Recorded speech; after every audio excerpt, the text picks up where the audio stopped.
Hello ನಮಸ್ತೆ ಎಲ್ಲರಿಗೂ ಮತ್ತೊಮ್ಮೆ ನನ್ನ ಯೂಟ್ಯೂಬ್ ಚಾನಲ್ಗೆ ಸ್ವಾಗತ. ಸೊ ಇವತ್ತು ನಾವೇನನ್ನ ಸ್ಟಡಿ ಮಾಡ್ತಿದೀವಿ ಇಲ್ಲಿ brief account of evolution. So ಇದನ್ನ ನಾವು ಕಲ್ತ್ಕೊಳ್ತಾನೆ ಬರ್ತಿದೀವಿ ಎವಲ್ಯೂಷನ್ ಚಾಪ್ಟರ್ ಸ್ಟಾರ್ಟ್ ಮಾಡಿದವಾಗಿಂದ. ಬಟ್ ಇವತ್ತು ನಾವೇನ್ ಮಾಡೋಣ, ಒಂದು ಓವರ್ವ್ಯೂ ತಗೊಳ್ಳೋಣ. ಯಾವ ರೀತಿ ಎವಲ್ಯೂಷನ್ ಸ್ಟಾರ್ಟ್ ಆಯ್ತು, ಯೂನಿವರ್ಸ್ ಯಾವಾಗ ಒರಿಜಿನ್ ಆಯ್ತು, ಅರ್ತ್ ಯಾವಾಗ ಒರಿಜಿನ್ ಆಯ್ತು, ಲೈಫ್ ಫಾರ್ಮ್ ಯಾವಾಗ ಆಯ್ತು, ಈ ಪ್ರಿಮಿಟಿವ್ ಆರ್ಗ್ಯಾನಿಸಮ್ಸ್ ಯಾವಾಗ ಒರಿಜಿನ್ ಆಯ್ತು. ಸೊ ಇದೆಲ್ಲದನ್ನ ಏನ್ ಮಾಡೋಣ, ನಾವಿಲ್ಲಿ ತಿಳ್ಕೊಳ್ಳೋಣ. ಸೊ ನೀವು ಹೆಡ್ಲೈನ್ ಹಾಕೊಳ್ಳಿ, ಏನಂತ ಹಾಕೊಳ್ತೀರಾ, brief account of evolution. So start ಮಾಡೋಣ. ಸೊ ಎವಲ್ಯೂಷನ್ ಸ್ಟಾರ್ಟಿಂಗ್ ನಾವು ಏನ್ ಓದಿದ್ವಿ ಇಲ್ಲಿ, ಯೂನಿವರ್ಸ್ ಒರಿಜಿನ್ ಅಲ್ವಾ. ಸೊ ಅಲ್ಲಿಂದ ನಾವು ನೋಡ್ಕೊಬಿಡೋಣ. ಸೊ ಯೂನಿವರ್ಸ್ ಒರಿಜಿನ್ ಅಥವಾ ಒರಿಜಿನ್ ಆಫ್ ಯೂನಿವರ್ಸ್ ಯಾವಾಗ ಆಗಿದ್ದು, ದಟ್ ಈಸ್ 20 ಬಿಲಿಯನ್ ಇಯರ್ ಅಗೋ, ಅಥವಾ ನ್ಯೂ ಡೇಟಾ ಏನಿದೆ ಇಲ್ಲಿ 18.3 ಬಿಲಿಯನ್ ಇಯರ್ ಅಗೋ, ಅಂದ್ರೆ ಯೂನಿವರ್ಸ್ ಒರಿಜಿನ್ ಆಗಿ ಅಲ್ವಾ. ಸೊ ಅದಾದ್ಮೇಲೆ ಅರ್ತ್ ಒರಿಜಿನ್ ಆಗಿ, ಅರ್ತ್ ಫಾರ್ಮ್ ಆಗಿದ್ದು ಯಾವಾಗ, ಅರೌಂಡ್ 4.5 ಬಿಲಿಯನ್ ಇಯರ್ಸ್ ಅಗೋ, ಅಥವಾ 450 ಮಿಲಿಯನ್ ಇಯರ್ಸ್ ಅಗೋ. ಇದೆಲ್ಲ ನಾವು ಓದಿದೀವಿ. Okay, just will recall.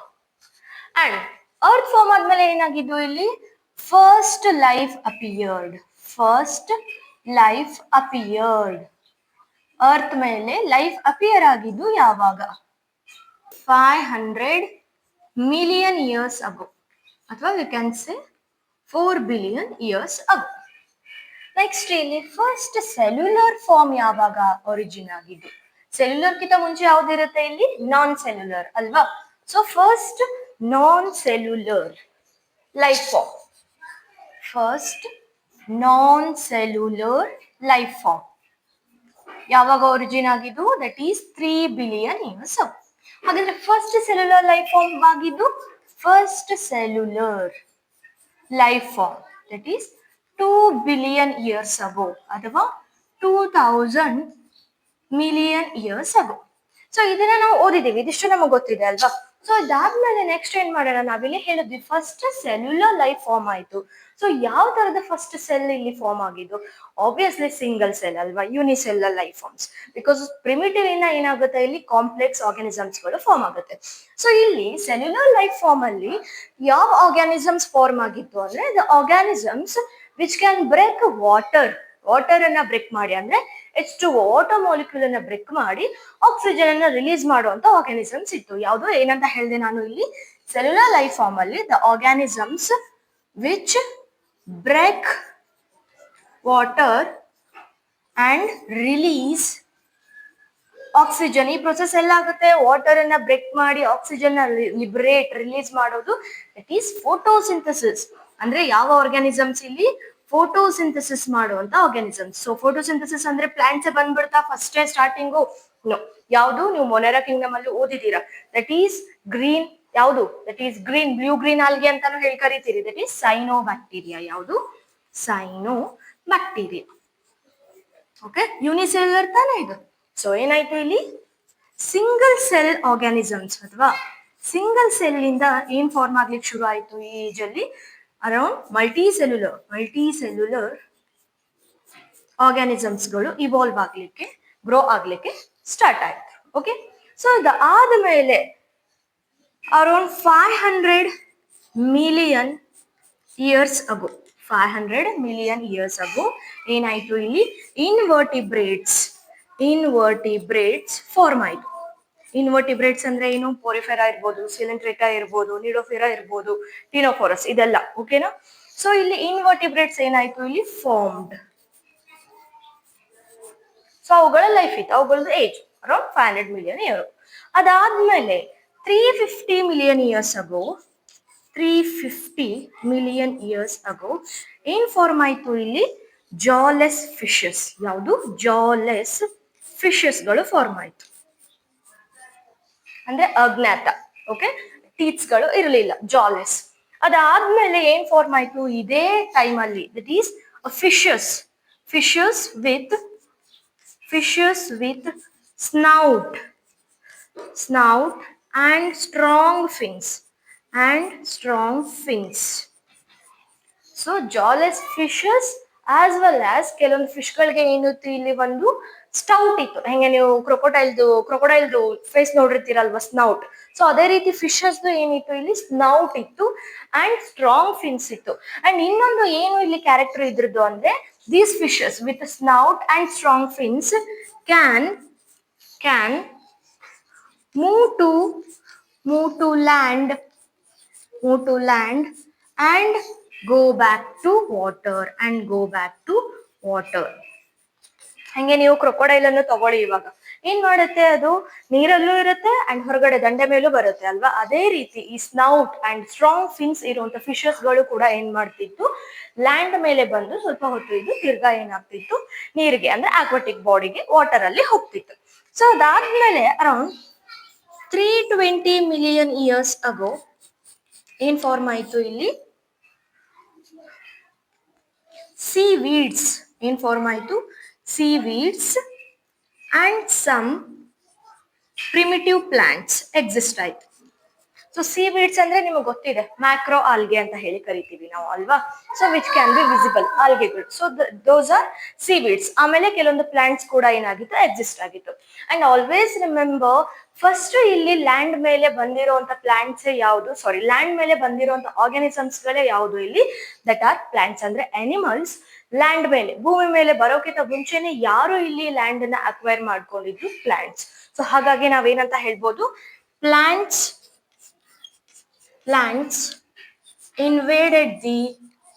invaded the land first. ಹಾಗಾಗಿ ಅನಿಮಲ್ಸ್ ಬರೋ ಅಷ್ಟರಲ್ಲಿ, ಲ್ಯಾಂಡ್ ಮೇಲೆ ಅನಿಮಲ್ಸ್ ಇವಾಲ್ವ್ ಆಗಿ ಬರೋ ಅಷ್ಟರಲ್ಲಿ ಆಲ್ರೆಡಿ ಲ್ಯಾಂಡ್ ಮೇಲೆ ಯಾರಿದ್ರು ಇಲ್ಲಿ, ಪ್ಲಾಂಟ್ಸ್ ಗಳು ಇತ್ತು. ಓಕೆ, ನೆಕ್ಸ್ಟ್ 320 million years ಆಯ್ತು. ಸೊ ಇದಾದ್ಮೇಲೆ ಫಿಶಸ್ ಎಲ್ಲ ನೋಡಿದ್ವಿ ನಾವು. ಓಕೆ, ಸೊ ಇದಾದ್ಮೇಲೆ ಏನಾಯ್ತು ಇಲ್ಲಿ, again we got to see ಕೆಲವೊಂದು ಫಿಶಸ್ ಗಳು. ಓಕೆ, ಎಕ್ಸಾಂಪಲ್ ಕಾಲ್ಡ್ ಸೀಲೋಸ್ಯಾಂತ್ ಅಥವಾ ಸೀಲೋಸ್ಯಾಂತ್. ಓಕೆ, ಸೊ ಇದು ಏನು ಇಲ್ಲಿ, this is a lobed fin fish.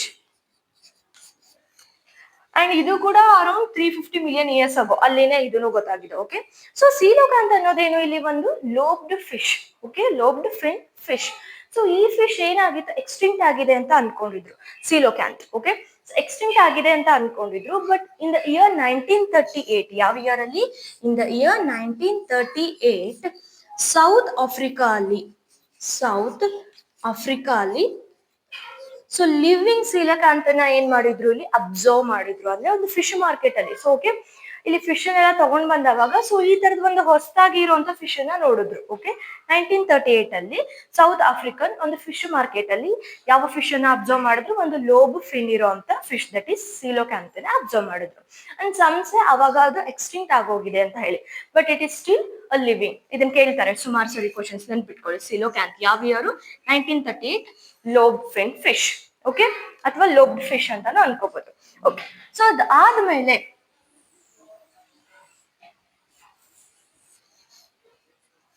Next ಏನಾಗ್ತಾರೆ ಇಲ್ಲಿ ಫಿಶಸ್ ಆದ್ಮೇಲೆ, ದಟ್ ಈಸ್ ಆಂಫಿಬಿಯನ್ಸ್ ಫಾರ್ಮ್ ಆಗ್ಬೇಕು. ಸೊ ಆಂಫಿಬಿಯನ್ಸ್ ಯಾರಿಂದ ಫಾರ್ಮ್ ಆಯ್ತು ಇಲ್ಲಿ, ಈ lobed fins. So lobed fin fishes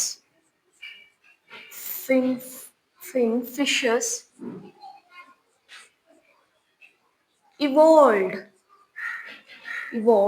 into first amphibians.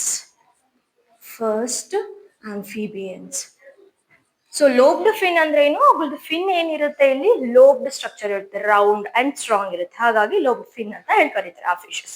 So ಆ ಫಿಶಸ್ ಏನಾಗಿ ಇವಾಲ್ವ್ ಆಯ್ತು ಇಲ್ಲಿ, ಆಂಫಿಬಿಯನ್ಸ್ ಆಗಿ ಇವಾಲ್ವ್ ಆಯ್ತು. ಆಂಫಿಬಿಯನ್ಸ್ ಅಂದ್ರೆ ಏನು, which can sustain dual mode ಅನ್ನ ತೋರಿಸುತ್ತೆ, ವಾಟರ್ ಮತ್ತೆ ಲ್ಯಾಂಡ್ ಮೇಲೆ ಇರುತ್ತೆ. ಸೊ ಹಾಗಾಗಿ ಲೋಬ್ ಫಿನ್ಸ್ ಏನಂತ ಹೇಳ್ಬೋದು, ಏನ್ ಕೊಡುತ್ತೆ ಇಲ್ಲಿ, ancestors of amphibians, ancestors of present day frog and salamanders. So ಇದೆಲ್ಲ ಏನು, ಆಂಫಿಬಿಯನ್ಸ್ ಅಲ್ವಾ. ಸೊ ಈ ಆಂಫಿಬಿಯನ್ಸ್ ಆನ್ಸಿಸ್ಟರ್ಸ್ ಯಾರು ಇಲ್ಲಿ, ದಟ್ ಈಸ್ ಲೋಬ್ ಫಿನ್ಸ್ ಅಂತ ಹೇಳ್ಬೋದು. ಸೊ ಆಂಫಿಬಿಯನ್ಸ್ ಏನಾಗುತ್ತೆ ಇಲ್ಲಿ ಫರ್ದರ್ ಆಗಿ, they will evolve into amphibians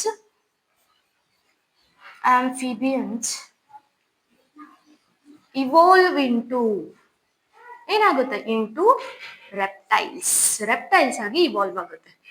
so present day reptiles ನೀವು ನೋಡ್ಬೋದು ಏನು, that may be turtle, tortoise, crocodile. So ಇದೆಲ್ಲ ರೆಪ್ಟೈಲ್ಸ್ಗಳು ಏನು ಇಲ್ಲಿ ಆಂಫಿಬಿಯನ್ಸ್ ಇಂದ ಏನಾಗಿದೆ ಇಲ್ಲಿ ಇವಾಲ್ವ್ ಆಗಿದೆ.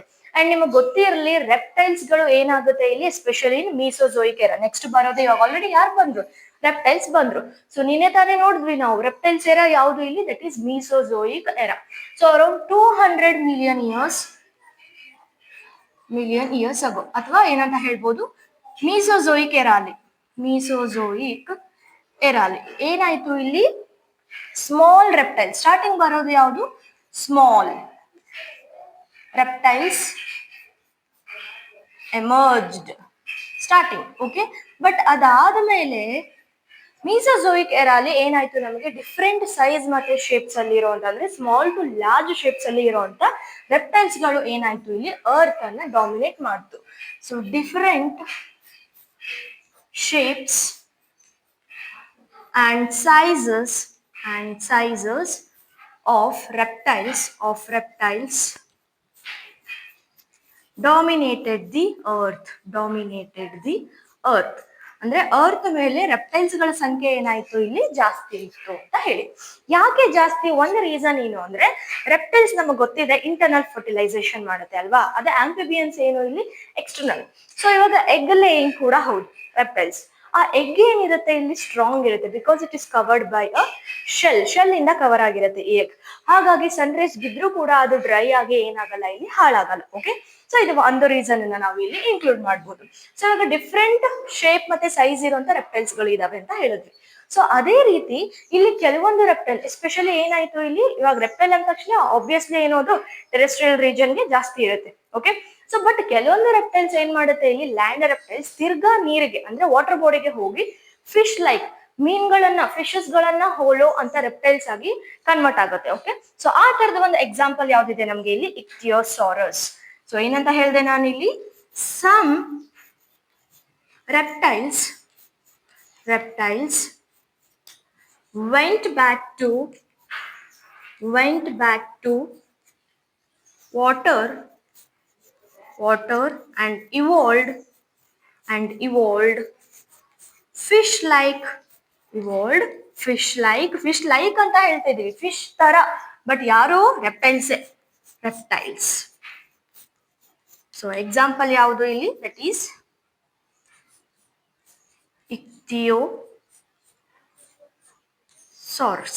ಇಕ್ಥಿಯೋಸಾರಸ್ ಅಂತಾನೆ ಹೇಳಿ ಕರಿತೀವಿ. ಸೊ ಇದೇನು ಇಲ್ಲಿ ಫಿಶ್ ತರ, ಫಿಶ್ ಬಾಡಿನ ಹೋಲೋ ರೀತಿ ಇರುತ್ತೆ, but it is a reptile. ಒಂದು ಎಕ್ಸಾಂಪಲ್ ಇದು ನೆನ್ಪಿಟ್ಕೊಳ್ಳಿ. ಸೊ ಇನ್ನು ಕೆಲವೊಂದು ರೆಪ್ಟೈಲ್ಸ್ ಅಂದ್ರೆ ಲ್ಯಾಂಡ್ ರೆಪ್ಟೈಲ್ಸ್ ಮೀಸೋಜೋಯಿಕ್ ಎರಾ ನಿನ್ನೆ ತಾನೇ ನೋಡಿದ್ವಿ ಅಲ್ವಾ, Jurassic period. So land reptile ಯಾರಿರ್ತಾರೆ ಇಲ್ಲಿ ಡಾಮಿನೇಟ್ ಆಗಿ, ದಟ್ ಈಸ್ ಡೈನೋಸಾರ್ ಅಥವಾ ಡೈನೋಸಾರ್ಸ್. ಓಕೆ, ಸೊ ಇಲ್ಲಿ ಡೈನೋಸಾರ್ಸ್ ಗಳಲ್ಲಿ ಒಂದು ದೊಡ್ಡ ಸೈಜ್ ದೊಡ್ಡದಾಗಿರುವಂತದ್ದು ಒಂದು ಡೈನೋಸಾರ್ ಯಾವ್ದಿತ್ತು ಇಲ್ಲಿ, ಟೈರಾನೋಸಾರಸ್ ಅಥವಾ ಟೈರಾನೋಸಾರ್ ರೆಕ್ಸ್ ಅಂತ ಹೇಳಿ. ಸೊ ಇದೇನಿತ್ತು ಇಲ್ಲಿ 20 feet ಹೈಟ್ ಇತ್ತು ಅಂಡ್ ಹ್ಯೂಜ್ ಬಾಡಿ ಕೂಡ ಇತ್ತು. ಆಸ್ ವೆಲ್ ಆಸ್ ಅದರದ್ದು ಟೀತ್ಸ್ ಏನಿತ್ತು ಇಲ್ಲಿ ಡ್ರ್ಯಾಗ್ಡ್ ಲೈಕ್ ಟೀತ್ಸ್ ಅಂದ್ರೆ ಬೇರೆ ಬೇರೆ ಅನಿಮಲ್ಸ್ ಗಳನ್ನ ಡ್ರ್ಯಾಗ್ ಮಾಡ್ಕೊಂಡು ಅದನ್ನ ತಿಂದು, ಈವನ್ ಅದ್ರದ್ದು ಬೋನ್ಸ್ ಗಳನ್ನ ಕೂಡ ಪುಡಿ ಮಾಡಿ ತಿನ್ನೋ ಅಷ್ಟು ಕೆಪಾಸಿಟಿ ಇರುವಂತ ಸ್ಟ್ರಾಂಗ್ ಟೀತ್ ಗಳು ಏನಿತ್ತು ಇಲ್ಲಿ ಟೈರಾನೋಸಾರಸ್ ರೆಕ್ಸ್ಗೆ ಇತ್ತು. ಸೊ ಇವಾಗ ಲಾರ್ಜ್ ರೆಪ್ಟೈಲ್ ಅಥವಾ ಬಿಗ್ಗೆಸ್ಟ್ ಲಾರ್ಜ್ ಡೈನೋಸಾರ್ ಅಂತಾನೆ ಹೇಳಿ ನೀವು, type of dinosaur, that is tyrannosaur rex ಅಥವಾ ಟೈರಾನೋಸಾರಸ್ ರೆಕ್ಸ್ ಅಂತ ಹೇಳಿ. ಸೊ ಏನಿತ್ತು ಅಂತ ಹೇಳಿದೆ ನಾನು ಇಲ್ಲಿ, ಇಟ್ ಈಸ್ 20 feet ಹೈಟ್ ಇತ್ತು, ಆಸ್ ವೆಲ್ ಆಸ್ ಹ್ಯೂಜ್. ಮತ್ತೆ ಯಾವ ತರ ಟೀತ್ ಇತ್ತು ಅಂತ ಹೇಳಿದ್ವಿ ನಾವಿಲ್ಲಿ, dragged like teeth. Okay, so ಇದಾದ್ಮೇಲೆ ಇವಾಗ ನಮಗೆ ಗೊತ್ತಿದೆ ಡೈನೋಸರ್ಸ್ ಏನಾಯ್ತು, ಎಕ್ಸ್ಟಿಂಕ್ಟ್ ಆಯ್ತು, ಮಾಸ್ ಎಕ್ಸ್ಟಿಂಕ್ಷನ್ ಆಯ್ತು ಅಂತ ಹೇಳ್ತೀವಿ. ಸೊ ಹೇಗೆ ಎಕ್ಸ್ಟಿಂಕ್ಟ್ ಆಯ್ತು, ಕೆಲವೊಬ್ರು ಏನ್ ಹೇಳ್ತಾರೆ ಇಲ್ಲಿ ಮೇ ಬಿ ಕ್ಲೈಮೆಟಿಕ್ ಚೇಂಜಸ್ ಇಂದ ಸಡನ್ ಆಗಿ ಏನಾಯ್ತು ಅಲ್ಲಿ ಡೈನೋಸರ್ಸ್ ಸತ್ತೋಯ್ತು ಅಂತ ಹೇಳ್ತಾರೆ. ಇನ್ನು ಕೆಲವೊಂದು ಸೈನ್ಸ್ ಏನಿದೆ ಅಂದ್ರೆ ಕೆಲವೊಂದು ಏನಾಗಿ ಇವಾಲ್ವ್ ಆಯ್ತು ಇಲ್ಲಿ ಡೈನೋಸರ್ಸ್ಗಳು ಬರ್ಡ್ಸ್ ಆಗಿ ಇವಾಲ್ವ್ ಆಯ್ತು ಅಂತ ಹೇಳ್ತಾರೆ. ಸೊ ಅರೌಂಡ್ 65 ಅಥವಾ 66 ಮಿಲಿಯನ್ ಇಯರ್ಸ್ ಅಗೋ ಏನಾಯ್ತು ಇಲ್ಲಿ ಮಾಸ್ ಎಕ್ಸ್ಟಿಂಕ್ಷನ್ ಸಡನ್ಲಿ ಡಿಸಪಿಯರ್ ಆಗೋಯ್ತು ಅರ್ತ್ ಇಂದ ಡೈನೋಸಾರ್ಸ್. ಎಕ್ಸ್ಟಿಂಕ್ಷನ್ ಆಫ್ ಡೈನೋಸಾರ್ಸ್ ಯಾಕೆ, reason is due to environmental change,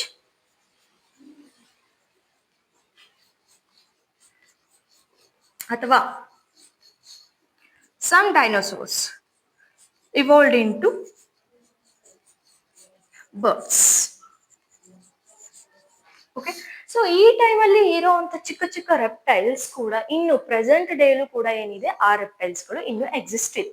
so ನಾವೇನಂತ ಹೇಳ್ಬೋದು, some reptiles are present, some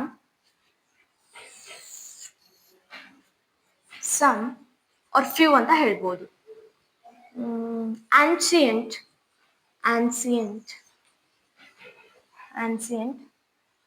small reptiles are present today also. ಅಂದ್ರೆ present ಎರಾದಲ್ಲೂ ಕೂಡ ಏನಿದೆ ಅವಾಗಿಲ್ಲಿ ಆ ಎರಾದಲ್ಲಿ ಇರುವಂತ ಚಿಕ್ಕ ಚಿಕ್ಕ ರೆಪ್ಟೈಲ್ಸ್ ಗಳು ಪ್ರೆಸೆಂಟ್ ಇದೆ. ಸೊ ಅದಾದ್ಮೇಲೆ ಈ ರೆಪ್ಟೈಲ್ಸ್ ಗಳು ಏನಾಗುತ್ತೆ ಇಲ್ಲಿ, they will evolve into mammals. So ಏನಾಗುತ್ತೆ ಇಲ್ಲಿ ದೀಸ್ ರೆಪ್ಟೈಲ್ಸ್, ನಿಮ್ಗೆ ಗೊತ್ತಿರ್ಲಿ ರೆಪ್ಟೈಲ್ಸ್ ಇಂದಾನೆ ಏನ್ ಇವಾಲ್ವ್ ಆಗಿದ್ದು ಬೋರ್ಡ್, ಆ ಲೈನ್ ಅನ್ನ ನಾವ್ ಇಲ್ಲಿ ನೋಡಿದ್ವಿ. ಬಿಕಾಸ್ ವಿ ಸೆಡ್ ಡೈನೋಸಾರ್ಸ್ ಏನಾಯ್ತು ಇಲ್ಲಿ ಬೋರ್ಡ್ ಆಗಿ ಇವಾಲ್ವ್ ಆಯ್ತು.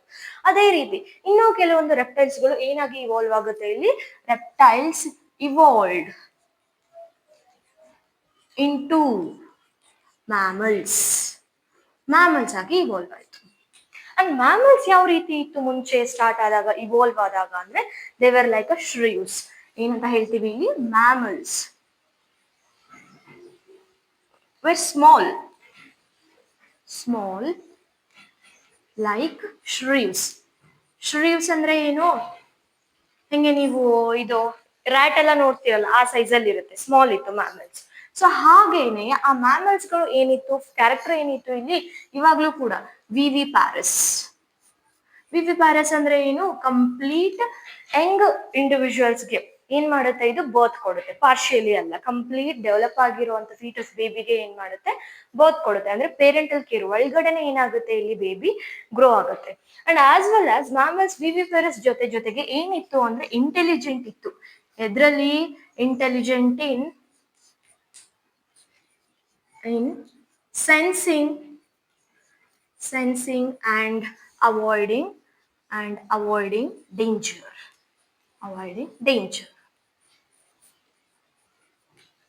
ಸೊ ಇಲ್ಲಿ ಸೆನ್ಸೇಷನ್ ಏನಿದೆ ಇಲ್ಲಿ ಜಾಸ್ತಿ ಮ್ಯಾಮಲ್ಸ್ ಅಲ್ಲಿ ಜಾಸ್ತಿ ಇರುತ್ತೆ. ಓಕೆ, ಹಾಗಾಗಿ ಏನ್ ಮಾಡ್ತಿತ್ತು ಇದು, ಸುತ್ತಮುತ್ತ ಏನಾದ್ರೂ ಕ್ಲೈಮೆಟಿಕಲ್ ಚೇಂಜಸ್ ಇರ್ಬೋದು ಅಥವಾ ಯಾವ್ದೇ ಪ್ರಿಡೇಟರ್ಸ್ ಬಂದು ಕ್ಯಾಚ್ ಮಾಡೋದಿರ್ಬೋದು. ಸೊ ಇದೆಲ್ಲದನ್ನು ಏನ್ ಮಾಡ್ತಿತ್ತು ಇದು ಸೆನ್ಸ್ ಮಾಡ್ತಾ ಇತ್ತು ಮ್ಯಾಮಲ್ಸ್ಗಳು. ಹಾಗಾಗಿ ಮ್ಯಾಮಲ್ಸ್ ಏನಂತ ಹೇಳಿದ್ವಿ ನಾವಿಲ್ಲಿ ವಿವಿಪೇರಸ್ ಇತ್ತು, ಡೈರೆಕ್ಟ್ ಯಂಗ್ ಒನ್ಸ್ಗೆ ಬರ್ತ್ ಕೊಡ್ತಿತ್ತು, as well as intelligent in sensing the danger ಅಂತ ಹೇಳಿದ್ವಿ. ಅಂಡ್ ನೆಕ್ಸ್ಟ್ ಏನ್ ಮಾಡ್ತಿತ್ತು ಇಲ್ಲಿ, ಮ್ಯಾಮಲ್ಸ್ ಆದ್ಮೇಲೆ ಕಂಪ್ಲೀಟ್ ಆಗಿ ಏನಾಯ್ತು, ವೆನ್ reptiles came down ಅಂದ್ರೆ ರೆಪ್ಟೈಲ್ ಎರ ಕಡಿಮೆ ಆಯ್ತು. ಕಡಿಮೆ ಆಗ್ತಾ ಬಂದಾಗ ಯಾರು ಇಲ್ಲಿ ಜಾಸ್ತಿ ಇವಾಲ್ವ್ ಆದ್ರು, ಮ್ಯಾಮಲ್ಸ್ ಓವರ್ಟುಕ್ ಅಂದ್ರೆ ಏನು, ಮ್ಯಾಮಲ್ಸ್ ಗಳ ಸಂಖ್ಯೆ ಏನಾಯ್ತು ಇಲ್ಲಿ ಜಾಸ್ತಿ ಆಯ್ತು ಅಂತ ಹೇಳಿ. ರೆಪ್ಟೈಲ್ಸ್ ಗಳು ಕಡಿಮೆ ಆಗ್ತಾ ಮ್ಯಾಮಲ್ಸ್ ಗಳು ಏನಾಯ್ತು ಇಲ್ಲಿ ಜಾಸ್ತಿ ಆಯ್ತು. ಹಾಗೆ ಇಲ್ಲಿ like South American mammals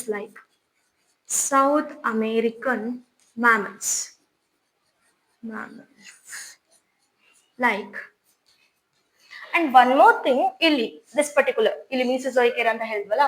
so ಇಲ್ಲಿ ಇನ್ನೊಂದು ಥಿಂಗ್ ಏನಿತ್ತು ಅಂದ್ರೆ ಟೆರಿಡೋಫೈಟ್ಸ್ ಫರ್ನ್ಸ್ಗಳು ಏನಾಗ್ತಿತ್ತು ಇಲ್ಲಿ ಬಿದ್ದೋಗ್ತಿತ್ತಲ್ಲ, ನಮ್ಗೆ ಗೊತ್ತಿದೆ ಆಲ್ರೆಡಿ ಏನಾಗಿದೆ ಇಲ್ಲಿ, ಆಲ್ರೆಡಿ ಏನಾಗಿದೆ ಅಲ್ಗೇಸ್ ಎಲ್ಲ ಫಾರ್ಮ್ ಆಗ್ತಾ ಇದೆ. ನಿನ್ನೆ ತಾನೇ ನಾವಲ್ಲಿ ರಿಪ್ರೆಸೆಂಟೇಷನ್ ಅನ್ನು ನೋಡಿದ್ವಿ. ಸೊ ಇಲ್ಲಿ ಮೀಸೋಜೋಯಿಕ್ ಏರಾದಲ್ಲಿ ಟೆರಿಡೋಫೈಟ್ಸ್ ಫರ್ನ್ಸ್ ಗಳು ಗ್ರೋ ಆಗಿತ್ತಲ್ಲ, ಸೊ ಏನಾದ್ರೂ ಆ ಫರ್ನ್ಸ್ ಗಳು ಬಿದ್ದೋಯ್ತು ಅಥವಾ ಸತ್ತೋಯ್ತು ಏನೋ ಆಗಿ ಕೆಳಗಡೆ ಬಿದ್ದ ಮೇಲೆ ಯೂಶುವಲಿ ಏನಾಗುತ್ತೆ, organic material right, living cells. So ಇವಾಗ ಏನಾಗುತ್ತೆ, ಅದು ಅಲ್ಲಿ ಡಿಕಂಪೋಸ್ ಆಗುತ್ತೆ. ಏನಾಗುತ್ತೆ, ಡಿಕಂಪೋಸ್ ಆಗುತ್ತೆ. ಸೊ ನೀವು ಬರ್ಕೊಳ್ಳಿ ಇದನ್ನ, I forgot to write here. So ನಿಮ್ಮ ನೋಟ್ಸ್ ಅಲ್ಲಿ ಒಂದು ಪಾಯಿಂಟ್ ಹಾಕೊಂಡು ಬರ್ಕೊಳ್ಳಿ. ಸೊ ಈ ಟೈಮಲ್ಲಿ ರೆಪ್ಟೈಲ್ ಇವಾಲ್ವ್ ಆಗೋ ಟೈಮಲ್ಲಿ ಫೋನ್ಸ್ ಗಳು ಏನಾಗುತ್ತೆ, ದ ಫೆಲ್ ಅಥವಾ ಟೆರಿಡೋಫೈಟ್ಸ್ ಏನಾಗುತ್ತೆ, fell on the land due to death ಇರ್ಬೋದು ಅಥವಾ ಎನಿ ರೀಸನ್ಸ್. ಸೊ ಬಿದ್ದೋದ್ಮೇಲೆ ಅದೇನಾಗುತ್ತೆ, ಇಲ್ಲಿ ಡಿಕಂಪೋಸ್ ಕಂಪ್ಲೀಟ್ ಆಗಿ ಆಗಲ್ಲ, ಪಾರ್ಷಿಯಲಿ ಡಿಕಂಪೋಸ್ ಆಗುತ್ತೆ. ಅದಾದ್ಮೇಲೆ ಸೆಡಿಮೆಂಟೇಶನ್ ಗೊತ್ತಿದೆ ನಿಮಗೆ, ಲೇಯರ್ ಟು ಲೇಯರ್ ಫಾರ್ಮ್ ಆಗ್ತಾನೆ ಇರುತ್ತೆ. ಸೊ ಹಾಗೆ ಆಗಿ ಆಗಿ ಏನಾಗುತ್ತೆ, ಇಲ್ಲಿ ಕಂಪ್ಲೀಟ್ ಡಿಕಂಪೋಸ್ ಆಗದೆ ಇರೋ ಕಾರಣಕ್ಕೆ ಕೋಲ್ ಡಿಪೋಸಿಷನ್ ಸ್ಟಾರ್ಟ್ ಆಗುತ್ತೆ. ಏನಾಗುತ್ತೆ, ಇಲ್ಲಿ ಕೋಲ್ ಡಿಪೋಸಿಷನ್ ಸ್ಟಾರ್ಟ್ ಆಗುತ್ತೆ. ಸೊ ಆ ಪಾಯಿಂಟ್ ಅನ್ನ ನೀವು ಓಕೆ ಬರ್ಕೊಳ್ಳಿ ನೀವು ಅದನ್ನ, ಆಯ್ತಾ. ಸೊ ಏನಂತ ಹೇಳಿದೆ ಇಲ್ಲಿ, ಫೋನ್ಸ್ ಫೆಲ್ ಅಥವಾ pteridophytes fell to form the decomposition of coal ಅಂತ ಹೇಳಿ ಬರ್ಕೊಳ್ಳಿ. ಓಕೆ, ಸಾರಿ ಡಿಕಂಪೋಸಿಷನ್ ಅಲ್ಲ, deposition of coal, deposition of coal. Okay, coming back, South American mammals like ಯಾರು ಇಲ್ಲಿ, ಹಾರ್ಸ್, ಹಿಪ್ಪೋಪೊಟಾಮಸ್,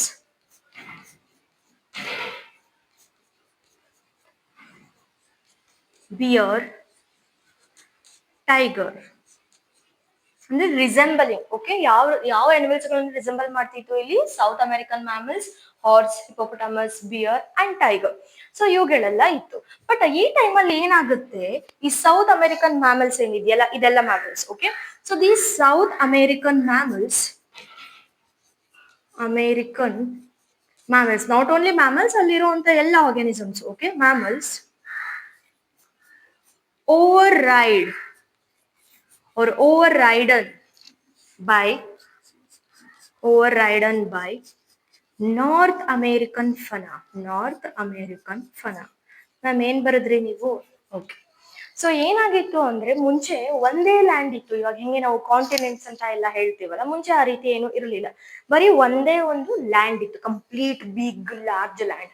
ಅದಕ್ಕೆ ನಾವು ಪ್ಯಾಂಜಿಯಾ ಅಂತ ಹೇಳಿ ಕರಿತಿದ್ವಿ. ಸೊ ಯಾವಾಗ ವಾಟರ್ ಬಾಡೀಸ್ ಫಾರ್ಮ್ ಆಗಿ ರಿವರ್ ಫ್ಲೋ ಆಗ್ಲಿಕ್ಕೆ ಸ್ಟಾರ್ಟ್ ಆಯ್ತು, ಸೊ ಆವಾಗ due to water travelling, water bodies ಗಳು ಏನಾಯ್ತು, ಇಲ್ಲಿ ಪ್ಯಾಂಜಿಯಾನ ಡಿವೈಡ್ ಮಾಡಿದವಾಗ ಕಾಂಟಿನೆಂಟ್ಸ್ ಗಳು ನಮಗೆ ಸಿಕ್ತು. ಸೊ ಅದೇ ರೀತಿ ಸೌತ್ ಅಮೆರಿಕಾ, ನಾರ್ತ್ ಅಮೆರಿಕಾ ಮುಂಚೆ ಏನಿತ್ತು ಇಲ್ಲಿ, okay just listen, south America ಮತ್ತೆ ನಾರ್ತ್ ಅಮೆರಿಕಾ ಮುಂಚೆ ಏನಿತ್ತು, ಅದು ಮಿಕ್ಸ್ಡ್, ಅಲ್ಲಿ ಯಾವುದೇ ರೀತಿ ಡಿಫ್ರೆನ್ಸ್ ಇರಲಿಲ್ಲ. ಬಟ್ ಯಾವಾಗ ರಿವರ್ ಹೋಯ್ತು, ಇಲ್ಲಿ ಕಾಂಟಿನೆಂಟಲ್ ಡ್ರಿಫ್ಟ್ ಅಂತ ಹೇಳಿ ಕರಿತೀವಿ, ಸಪ್ರೇಟ್ ಆಗೋದು. ಓಕೆ, ಸೊ ಸಪ್ರೇಟ್ ಆದ್ಮೇಲೆ ಏನಾಯ್ತು, ಇಲ್ಲಿ ಎನ್ವಿರಾನ್ಮೆಂಟಲ್ ಚೇಂಜಸ್ ಆಯ್ತು. ಬಿಕಾಸ್ ಇಲ್ಲಿ ಸೌತ್ ಅಮೆರಿಕನ್ ಮ್ಯಾಮಲ್ಸ್ ಗಳು ಏನಾಯ್ತು, ಇಲ್ಲಿ ಕಡಿಮೆ ಆಗ್ತಾ ಬಂತು. ಬಿಕಾಸ್ ಇಲ್ಲಿ ನಾರ್ತ್ ಅಮೆರಿಕನ್ ಫಾನಾ ಇರ್ಬೋದು, ಫ್ಲೋರಾ ಇರ್ಬೋದು, ಅನಿಮಲ್ಸ್, ಇವನ್ ಫ್ಲವರ್ಸ್ ಆಲ್ಸೋ, ಅಂದ್ರೆ ಪ್ಲಾಂಟ್ಸ್ ಆಲ್ಸೋ ಏನಾಯ್ತು, ಇಲ್ಲಿ they over took the south American region ಅಲ್ಲಿ ಇರುವಂತಹ ಅನಿಮಲ್ಸ್ ಗಳ ಸಂಖ್ಯೆ ಮೇಲೆ ಜಾಸ್ತಿ ಯಾರಿದ್ರು ಅಂತ ಹೇಳಿದ್ವಿ ನಾವಿಲ್ಲಿ, ನಾರ್ತ್ ಅಮೆರಿಕನ್ ಅನಿಮಲ್ಸ್. ಸೊ ಹಾಗಾಗಿ ಈ ಲೈನ್ ಏನ್ ಹೇಳ್ತಾ ಇದೆ, ಸೌತ್ ಅಮೆರಿಕನ್ ಮ್ಯಾಮಲ್ಸ್ ಏನು, ದೇ ವೇರ್ ಓವರ್ ರೈಡೆಡ್, ಅಂದ್ರೆ ಕಡಿಮೆ ಇತ್ತು, ಜಾಸ್ತಿ ಯಾರಿದ್ರು ಇಲ್ಲಿ ಬೈ ನಾರ್ತ್ ಅಮೆರಿಕನ್ ಫಾನಾ. ಏನಕ್ಕಂದ್ರೆ reason because of the continental drift. ಗೊತ್ತಾಯ್ತಾ? ಇವಾಗ ಹೆಂಗೆ, ಫಾರ್ ಎಕ್ಸಾಂಪಲ್ ನೀವು ನಿಮಗೆ ಎಲ್ಲಾ ಗೊತ್ತಿರುವಂತ ಏರಿಯಾದೊಳಗಡೆ ನೀವ್ ಇರ್ಬೇಕಾದ್ರೆ ದಟ್ ಕಾನ್ಫಿಡೆನ್ಸ್ ಇಸ್ ಡಿಫ್ರೆಂಟ್ ಅಲ್ವಾ. ಯಾವಾಗ ಸ್ಕೂಲ್ ಟೈಮ್ ಏನು, ಕಾಲೇಜ್ ಟೈಮ್ ಏನು, ಅಥವಾ ಯಾವಾಗ ನಮ್ಮ ಊರು, ಫಾರ್ ಎಕ್ಸಾಂಪಲ್ ಇವಾಗ ನೀವಿರೋ ಊರನ್ನೇ ತಗೊಳ್ಳಿ, ನೀವು ಹಾಸ್ಟೆಲ್ ಅಂತ ಬೇರೆ ಊರಿಗೆ ಇವಾಗ ಏನಾದ್ರು ಹೋಗಿದ್ರೆ ಸ್ಟಾರ್ಟಿಂಗ್ ಹಿಂಗ್ ಫೀಲ್ ಆಗ್ತಿರುತ್ತೆ ನಿಮ್ಗೆ. ಅದೇ ನಿಮ್ ಊರಲ್ಲಿದ್ರೆ ನಿಮ್ ಫ್ರೆಂಡ್ಸ್, ನಿಮ್ಮ ಅಪ್ಪ ಅಮ್ಮನೆ, ನಿಮ್ ಚಿಕ್ಕಮ್ಮನೆ, will be having that confident, ನಾನು ಆರಾಮಾಗಿ ಸಸ್ಟೈನ್ ಆಗ್ತೀನಿ ಅಂತ. ಬಟ್ ಅದೇ ಬೇರೆ ಏರಿಯಾಗ ಹೋದ್ರೆ ಹಿಂಗಾಗುತ್ತೆ ನಿಮ್ಗೆ, ಅಲ್ಲಿ ಇರುವಂತ ಲೋಕಲೈಟ್ಸ್ ಏನಾಗ್ತಾರೆ, ದೇ ಓವರ್ ರೈಡ್, ಡಾಮಿನೇಟ್ ಅನ್ನಿಸ್ತಾರೆ ನಿಮ್ಗಲ್ವಾ. ಸೊ ಅದೇ ರೀತಿ ಇಲ್ಲೂ ಕೂಡ ಆಗುತ್ತೆ. ಅಂಡ್ ನೆಕ್ಸ್ಟ್ ಇಲ್ಲಿ ಸಮ್ ಮಾರ್ಸುಪಿಯಲ್ಸ್ ಅಂತ ಏನಾದ್ರೂ ಹೇಳ್ಬೋದು ನೀವು, ಅಥವಾ ಇಲ್ಲಿ ಏನಂತ ಹೇಳ್ಬೋದು ನಾವು. ಓಕೆ, ಮಾರ್ಸುಪಿಯಲ್ ಅನ್ನೋಕ್ಕಿಂತ ಬದಲು ಏನಂತ ಹೇಳಿದ್ದಾರೆ ಇಲ್ಲಿ, pouched mammals, pouched mammals in Australia,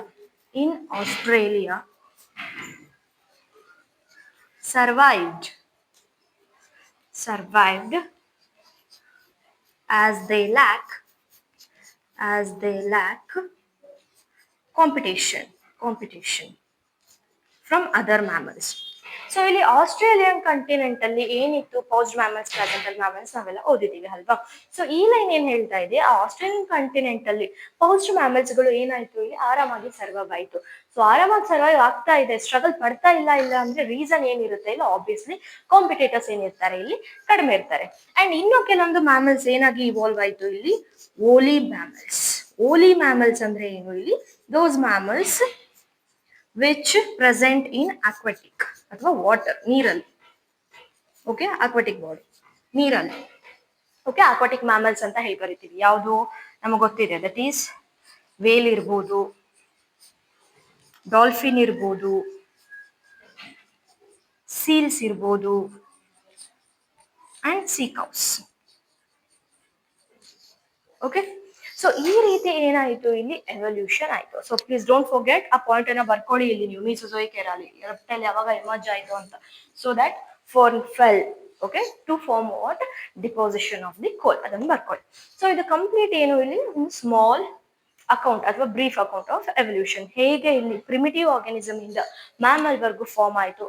and ಕೆಲವೊಂದು ರೆಸ್ಪೆಕ್ಟಿವ್ ಏನಿದೆ ಇಲ್ಲಿ ಇಯರ್ಸ್ ಗಳು ಕೂಡ ಇದೆ. ಸೊ ಅದನ್ನ ನೀವು ನೆನ್ಪಿಟ್ಕೊಳ್ಬೇಕು by hook of to. So next ಏನ್ ಮಾಡೋಣ ನಾವು ಇವಾಗ, ಲಾಸ್ಟ್ ಟಾಪಿಕ್ ನಮ್ಗೆ ಏನ್ ಉಳಿದಿದೆ ಇಲ್ಲಿ, ದಟ್ ಈಸ್ ಹ್ಯೂಮನ್ ಎವಲ್ಯೂಷನ್. ಅಂದ್ರೆ ನಾವು ಹೇಗೆ ಇವಾಲ್ವ್ ಆದ್ವಿ ಅನ್ನೋದನ್ನ ನಾವೇನ್ ಮಾಡೋಣ ಮುಂದಿನ ಕ್ಲಾಸ್ ಅಲ್ಲಿ ಸ್ಟಡಿ ಮಾಡೋಣ. ಸೊ ವಿಡಿಯೋ ಏನಾದ್ರೂ ನಿಮಗೆ ಹೆಲ್ಪ್ಫುಲ್ ಅನ್ಸಿದ್ರೆ ಪ್ಲೀಸ್ ಶೇರ್ ಮಾಡಿ ಮತ್ತೆ ಸಬ್ಸ್ಕ್ರೈಬ್ ಮಾಡಿ. Thank you everyone, bye by.